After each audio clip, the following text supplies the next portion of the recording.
پیچھے کے حصے میں جو ساتھی بیٹھے ہوئے ہیں وہ سمجھداری دکھاتے ہوئے آگے آ جائے۔ ہر جمعہ کو ایک ہی بات کہنا ہم کو ایسا لگتا ہے ہم پاگل ہیں یا سننے والے پاگل ہیں، سمجھ میں نہیں آتا۔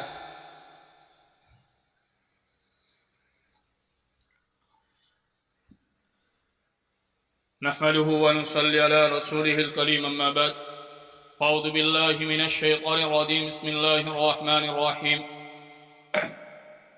يا أيها الذين آمنوا استعينوا بالصبر والصلاة إن الله مع الصابرين وقال النبي صلى الله عليه وسلم الصلاة إقام الدين فمن أقامها أقام الدين ومن هدمها هدم الدين او كما قال عليه الصلاة والسلام صدق اللہ العظیم۔ میرے محترم بھائی دوستو بزرگوں، اللہ تبارک و تعالیٰ کا بے انتہا احسان اور کرم ہوا کہ اس پاک ذات نے مجھے آپ تمام کو ایمان جیسی بڑی قیمتی دولت عطا فرمائی کہ اللہ تبارک و تعالیٰ نے بندے کو جو ایمان دیا ہے وہ ایمان کی قیمت اتنی ہے کہ اللہ تبارک و تعالیٰ کہ جب تک روح زمین کے اوپر ایک ایمان والا باقی رہے گا اللہ تبارک و تعالیٰ دنیا کے نظام کو چلائیں گے۔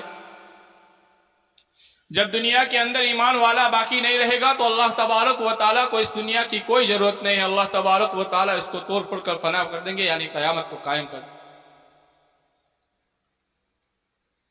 میرے بھائیو، اللہ تبارک و تعالیٰ نے بندے کے پاس ایمان پہنچانے کے لیے 1,24,000 کم و بیش انبیاء علیہ الصلوۃ والسلام کا سلسلہ چلایا،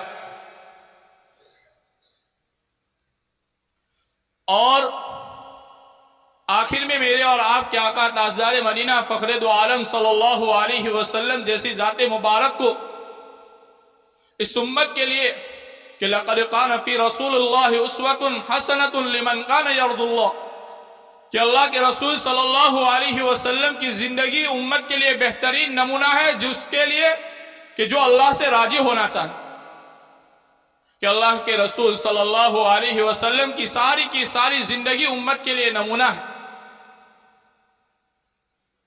اور اللہ کے رسول صلی اللہ علیہ وسلم نے صحابہ کو ایمان اور قرآن کے بعد سب سے معظم چیز جو سکھلائی تھی وہ نماز تھی۔ اللہ تبارک و تعالیٰ قرآن کریم کے اندر کئی مقامات کے اوپر مستقل طور پر بندوں کو نماز کا اہتمام اور نماز کے بارے میں ڈرنا اور نماز کی پابندی کے وقت کے اوپر اپنی منمانی کے اوپر نہ ہو کہ ان الصلاۃ کانت علی المؤمنین کتابا موقوتا۔ اللہ تبارک و تعالیٰ بندے کو کہتے ہیں کہ میرے بندے میں نے تجھ پہ جو نماز فرض کی ہے کتابا موقوتا، یعنی وقت مقررہ پر۔ کوئی یہ چاہے کہ میں فجر میں سوتا رہوں جوہر میں آ کے پڑھ لے تو یہ نماز اس کے لیے نماز نہیں ہے۔ کوئی یہ سوچے کہ دن بھر میں کام کرتا رہوں اور رات کو آخر میں آرام سے میں تو لمبی رکعتیں پڑھ کے سو جاؤں گا تو میرے بھائیو یہ نماز اللہ کو قبول نہیں ہے۔ ایسی نماز ہے جو منمانی کی طور پر پڑھی جاوے، جو اپنی خواہشات کی اتباع کے اوپر پڑھی جاوے، جو اپنی سوچ کے اوپر اپنی آرام اور اپنے تقاضے کے اوپر پڑھی جاوے، ایسی نمازوں کی اللہ تبارک و تعالیٰ کی یہاں کوئی ضرورت نہیں۔ اللہ کہتا ہے کہ کتابا مرقوتا، وقت مقررہ پر، جس وقت میں بندے کے اوپر جو نماز فرض کی ہے وہی نماز اس کو اس وقت میں پڑھنی پڑے گی۔ اور اسی کو اللہ تعالیٰ نے یہ قرآن کریم کے اندر آیت لا کر بندے سے یہی تقاضا کیا کہ میں تجھ کو اپنی منمانی سے تیری عبادت چاہتا ہوں، تیری منمانی سے نہیں۔ تیرے جیسے منمانی کرنے والے ہزاروں آئے جنہوں نے زمین کا ایک ٹکڑا بھی ایسا نہیں چھوڑا تھا جس کے اوپر سجدہ نہ کیا تھا، لیکن جب اللہ کی قدرت کے سامنے، اللہ کی حکمت کے سامنے اس نے اپنی دلیل دی، اس نے اپنی حجت بازی کی، تو اللہ تبارک تعالیٰ نے کہا کہ تیری زندگی بھر کے سجدے تجھے مبارک ہو، تیری زندگی بھر کی عبادت تجھے مبارک ہو، چاہے تو نے زمین میں ایک ٹکڑا ایسا نہیں چھوڑا جس میں سجدہ نہ کیا ہو، وہ سارا کا سارا تجھے مبارک ہو۔ فخرج فإنک رجیم، تو نکل جا، تجھے یہاں سے لعنت بھیجا ہوا۔ شیطان نے یہی کیا، حجت بازی کی اپنے منمانی سے، میں اس کو آدم علیہ السلام کو سجدہ نہیں کروں گا۔ اللہ نے کہا کہ نہیں، سجدہ کرنا پڑے، یہ میرا حکم ہے، میں جس طرح چاہتا ہوں اس طرح اپنے بندوں کے ساتھ کرواتا ہوں، اور میں جو چاہتا ہوں وہی میرے بندے کرے، تبھی یہ بندے کامیاب ہوں گے۔ شیطان نے ذرا سی دلیل دی، اللہ تبارک و تعالیٰ نے اس کے صدیوں کی عبادت کو اس کے منہ کے اوپر مار دیا اور کہا کہ یہاں سے نکل، تیری کوئی ضرورت نہیں۔ میرے بھائیوں، اللہ تبارک و تعالیٰ جو ہم سے عبادت چاہتے ہیں، جو نمازیں چاہتے ہیں، وہ اپنی منمانی کی نہیں بلکہ رب چاہے۔ میرے بھائیوں، جب زندگی کے اندر 5 وقت کی نماز اپنے پابندیوں کے ساتھ، اپنے وقتوں کی پابندیوں کے ساتھ آئے گی نا، اللہ زندگیوں کے رخ بدل دے گا۔ جب صحابہ کے سامنے اللہ کے رسول صلی اللہ علیہ وسلم نے نماز کی دولت لے کے آئے تو صحابہ جھوم اٹھے، خوشی کے مارے کود اٹھے۔ صحابہ کہنے لگے کہ یا رسول اللہ، یہ تو اللہ کے خزانوں کی چابیاں مل گئی کہ اس کے ذریعے ہم اپنے بڑے بڑے مسئلوں کو حل کر لیں گے۔ صحابہ کی تاریخ کے اندر یہ بات لکھی ہے کہ جب کوئی بھی جو بھی مسئلہ پیش آتا تھا، فوراً 2 رکعت میرے بھائی نماز پڑھتے تھے، اور چھوٹے سے لے کر بڑا مسئلہ تک گھر میں آتا نہیں تھا تو یہ نہیں کیا کہ چلو میں کمانے نکل جاتا ہوں، بیوی سے کہا تو گھر میں نماز پڑھ، میں مسجد میں جا کے نماز پڑھ دوں۔ گھروں میں پڑی ہوئی چکیاں خود بخود چلنے لگی صحابہ کی 2 رکعت کے ساتھ۔ راستے میں جا رہے تھے، کھچر مر گیا، اللہ کے سامنے بارگاہ میں 2 رکعت نماز پڑھی اور کہنے لگے یا اللہ تو اس کو کل قیامت کے دن ضرور زندہ کرے گا، لیکن وہ اس وقت میرے لیے کوئی کام نہیں آئے گا، اگر تو آج اس کو زندہ کر دیتا ہے تو میرے لیے سواری کے کام آ جائے گا۔ وہ 2 رکعت کی وہ تاثیر تھی کہ مردہ ہوا جانور کو وہ زندہ کرا لیا۔ آج ہماری نمازوں کا حال دیکھیں میرے بھائیوں، سب سے پہلے تو زندگیوں سے نمازیں نکل گئی۔ کہاں ہے نماز؟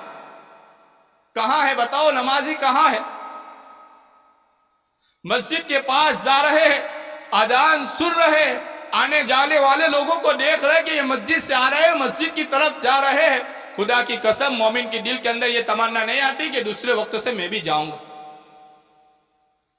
کہاں گئی نماز؟ یہی مسجدیں جب آباد ہوتی ہیں تو مسجد دعائیں کرتی ہیں۔ یہ زندگی کے حالات اور امت کے اوپر جو حالات منڈلا رہے ہیں، اس کے لیے میرے بھائیوں ہمیں رونے کی کوئی ضرورت نہیں ہے۔ اس کے قصوروار میں اور آپ ہیں، اس کے قصوروار اور کوئی نہیں ہے۔ اللہ تبارک و تعالیٰ قرآن میں صاف کہتا ہے ظہر الفساد فی البر والبحر بما کسبت ایدی الناس، کہ زمین کے اوپر جو کچھ بھی فسادات ہوتے ہیں وہ زمین کے اوپر کے رہنے والے لوگوں کے کرتوتوں کی وجہ سے ہوتے۔ آج ہم نے ہمارے رب کے سامنے جھکنا چھوڑ دیا کہ دنیا کی طاقتیں تم پر مسلط ہو گئی، اب جھک کے چل۔ یہ ان کا قصور نہیں ہے کہ یہ تمہارے اوپر مسلط ہوئے۔ دنیا کی بڑی بڑی سلطنتوں کو اور بڑے بڑے بادشاہوں کو اور بڑے بڑے عہدہ داروں کو وہی مٹھی پر جماعت صحابہ کی انہوں نے جھکا کے رکھ دیا۔ کیسو کسرا جیسی طاقت، سپر پاور اس زمانے کی، اور اس زمانے کے لڑنے کے اعتبار سے سارے ہتھیار، ساری ہر چیز موجود تھی، لیکن میرے بھائیوں صحابہ کا وہ ایمان اور صحابہ کی وہ نماز کی طاقت اور وہ جذبات، وہ اللہ کے اوپر یقین ایسا تھا کہ ان کی طاقتوں کو اکھاڑ کر پھینک۔ آج ہمارا یقین نہیں بنا، ہماری نمازیں نہیں بنی۔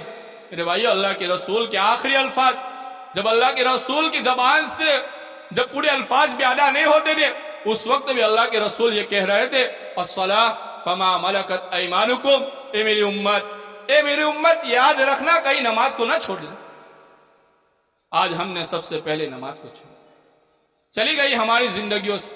فجر کے اندر مشکل سے 20 آدمی، ظہر کے اندر مشکل سے آدمی آتے ہیں، وہی لوگ آتے ہیں جو ہمیشہ سے چلے آ رہے ہیں۔ اللہ تبارک و تعالیٰ جو مسجد کے آباد کرنے والے ہیں ان کے لیے دعا کرتا ہوں کہ اللہ تبارک و تعالیٰ ان کی پابندی کے ساتھ موت تک ان کو مسجد کے ساتھ وابستہ رکھے، اور اللہ تبارک و تعالیٰ ان کی زندگیوں کے اندر خوشحالی رکھے، مالی ہو یا جسمانی ہو، ہر حالت سے اللہ تبارک و تعالیٰ ان کو خوشحال رکھے، اور ان کی نسلوں تک اللہ تبارک و تعالیٰ ایمان باقی رکھے۔ اور جو نئے آتے ہیں ان کے لیے دعا کرتا ہوں کہ اللہ تبارک و تعالیٰ ان کو بھی مسجد میں آنے کی توفیق۔ مسجدیں ویران ہوتی ہیں تو میرے بھائیو اللہ کے سامنے گر گراتی ہے، روتی ہے کہ اللہ یہ ان بستی والوں نے مجھے ویران کر دیا، اللہ تو ان کو ویران کر دے۔ اور جب مسجد آباد ہوتی ہے تو مسجد دعا دیتی ہے کہ اللہ جس نے مجھ کو آباد کیا اس کو تو آباد۔ یہی نماز کے اندر سارے مسئلے ہیں۔ بندہ 5 وقت کی نماز کی پابندی کرتا ہے، اللہ تبارک و تعالیٰ اس کو 5 انعامات سے نوازتے ہیں۔ سب سے پہلا دنیا کا سب سے مشکل معاملہ جو میں اور آج سمجھ رکھے روزی کا معاملہ، اللہ کہتا ہے نماز کی پابندی کر، روزی کا مسئلہ میں حل کر دوں۔ بتاؤ کوئی روزی کا پریشان آج نماز کی طرف آیا ہو کہ میں بہت پریشان ہوں کاروبار کے اعتبار سے، مولانا کے پاس جائیں گے تعبیذ لینے کے لیے، لیکن میرے بھائیو اللہ کے بارگاہ کے اندر نہیں آئیں گے کہ یہاں روزی کا مسئلہ اللہ نے یہاں رکھا۔ میرے بھائیو اللہ کے رسول صلی اللہ علیہ وسلم کا وہ زمانہ تھا کہ دو پیروں سے چل کر بھی نہیں آ سکتا تھا، ایسے حالت میں بھی دو آدمیوں کے سہارے آ کر مسجد میں آ کے ایک شخص کھڑا ہو جاتا۔ کیا زمانہ تھا؟ خیر القرون کہ سب سے بہترین زمانہ تھا۔ اللہ کے رسول نے فرمایا تھا کہ میری امت نماز نہ چھوڑنا، نماز میری آنکھوں کی ٹھنڈک ہے، نماز قبر کی روشن ہے، اور نماز میرے بھائیوں پل صراط کی طرف بجلی کی طرف پار کرا دے گی۔ سارے مسئلوں کا حل نماز میں ہے۔ دنیا کے کسی بھی مسئلوں میں پھنسے ہوئے ہو، اللہ کی قسم اللہ کے گھر میں آ کے سجدہ کرو، اللہ دنیا کے تمہارے مسئلوں کو حل کر دے، اللہ حل کرے گا۔ دنیا کی کوئی طاقت میرے رب سے بڑھ کر کوئی طاقت والا نہیں ہے۔ اور حدیثوں میں آتا ہے کہ ساری کی ساری امت مل کر اگر ایک آدمی کو نفع پہنچانا چاہے، میرا رب نہ چاہے تو دنیا کی تمام تر مخلوق مل کر بھی ایک آدمی کو نفع نہیں پہنچا سکتا،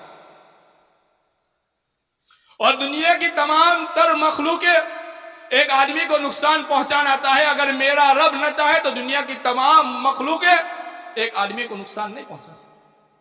یہ میرا اور آپ کا یقین ہونا چاہیے۔ میرے بھائیوں زمانے کے حالات اور مسلمانوں کے دین بدین بگڑتے ہوئے حالات کو دیکھ کر اگر ہم نے ہمارا رخ مسجدوں کی طرف نہیں کیا، اللہ کے بارگاہ کی طرف نہیں آئے، اگر ہم سجدہ ریز نہیں ہوئے تو میرے بھائیوں مستقبل کے حالات بد سے بدتر ہونے کی گنجائش زیادہ ہو جائے۔ میرے بھائیوں ہم زمانے کی حالت سے ہم عبرت لیں کہ دنیا میں لوگ کیسے کیسے جی رہے ہیں۔ بھائیو ذرا سوچیں، دنیا کے حالات میرے اور آپ کے سامنے پوشیدہ نہیں ہیں۔ ہر دن مسلمانوں کو مارے جانے کی خبریں آ رہی ہیں۔ ہم ہیں کہ ہم اپنی دنیا کے اندر مشروف ہے، مغرور ہے، اور اس طرح جی رہے ہیں کہ دنیا کے حالات سے جیسے ہمیں کوئی لینا دینا ہی نہیں۔ میرے بھائیو ابھی وقت ہے، سمجھ جاؤ، اللہ کے بارگاہ کے اندر آ جاؤ، اللہ کے سامنے سجدہ ریز ہو جاؤ۔ یہ کیا زندگی ہے کہ ایسی ساری عمر گزاری جس میں زندگی میں اندر کوئی تبدیلی نہیں آیا۔ ایک کارخانے میں کام کرنے والا ساری زندگی اسی کارخانے میں نکال دیتا ہے۔ میرے بھائیوں جب زندگیوں میں دین آئے گا، مسجد کی پابندی آئے گی، اللہ تھوڑی سی محنت کے اوپر روزیوں کے دروازے کھول دے گا، اور اللہ تبارک و تعالیٰ آپ کو محتاجگی سے دور کر کے آپ کو غنی عطا فرمائے گا۔ میرے بھائیوں مسجد کی آبادی، مسجد کو آباد کرنا میرے اور آپ کے لیے ضروری ہے، خصوصاً ان حالات کے اندر جبکہ مسلمانوں کو ہر طرف سے شکار کیا جاتا ہے۔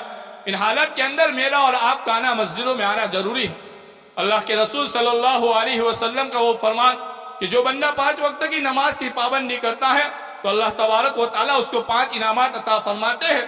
اس میں سب سے پہلا اللہ تبارک و تعالیٰ نے جو رکھا ہے وہ نماز کے اندر رزق کی برکت، کہ اللہ تبارک و تعالیٰ روزیوں کے دروازے کھول دیں گے، اور اللہ تبارک و تعالیٰ تمہاری روزیوں کے مسئلے کو حل کر دیں۔